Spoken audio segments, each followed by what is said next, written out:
Hi, everybody. Boy, it's exciting to be with you. We're having a good time down here in Florida. We are working on our mission of love down here, meeting a lot of different people, being able to share a lot of thoughts and ideas. And that's where it's a real thrill to be able to meet with you tonight at your marriage or your Valentine's event. And hopefully things are going well for you.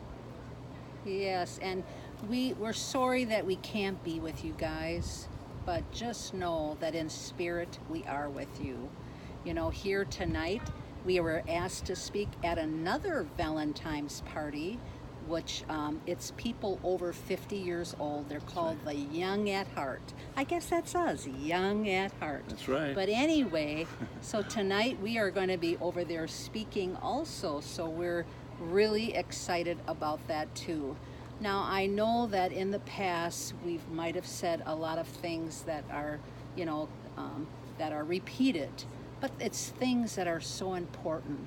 And I just wanted to mention that each marriage, each relationship it falls into 4 categories. I know I said this before, but we just feel it's so important to focus on those 4 categories and figure out where you're at and how you can get to that if you're not. But the first category is being intimate lovers. You just desire to spend so much time with that person because you can talk about intimate things. Then if you're not staying up in that category, you become friends. When you're friends, it's still okay. It's an okay relationship, but it's not like the number one. And then if your friendship falls to the wayside, then you become roommates. And after roommates, you're enemies. So every marriage falls in one of those categories, and my desire for you is to figure out which category you're in and then work on your relationship to get it right back to that number one. Yeah, and that's where tonight I want to talk to you a little bit about the power of love. A lot of times people in relationships, they think it's a mystery. They think it's, love and all this stuff. It's hard to reach, and some people get it and some people don't.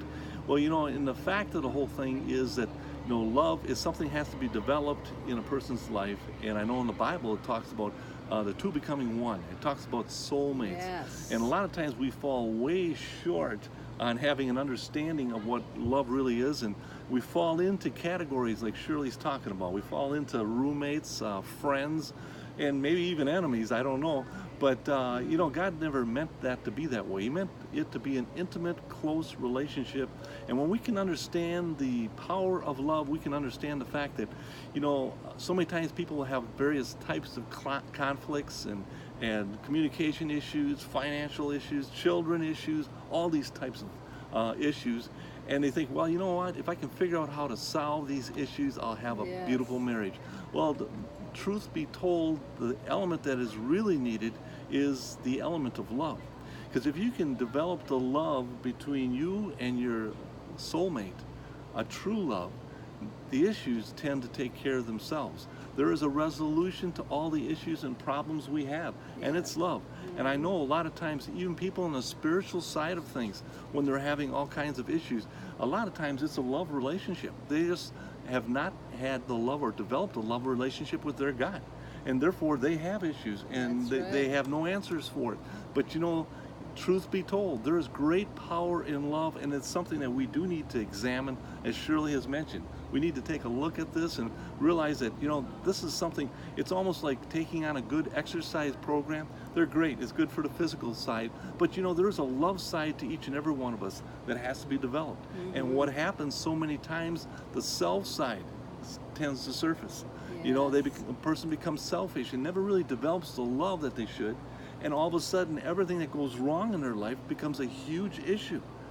Yeah, and I don't know if you know this, but Don and I, next month, it'll be our 46th wedding anniversary. And I can truthfully say that I love this man more today than I ever did. I thought our love was exciting and enticing when we first met. But I'll tell you, as the years pass, you just don't realize what this person or that person that you're standing or That's sitting to right now tonight, sitting by, how important that person becomes. Yes, and I heard an interesting story at a Valentine's party. They were talking about if you were to pass away and come back as something else in life, which we know doesn't happen. But they were just talking, and the guy says, you know what?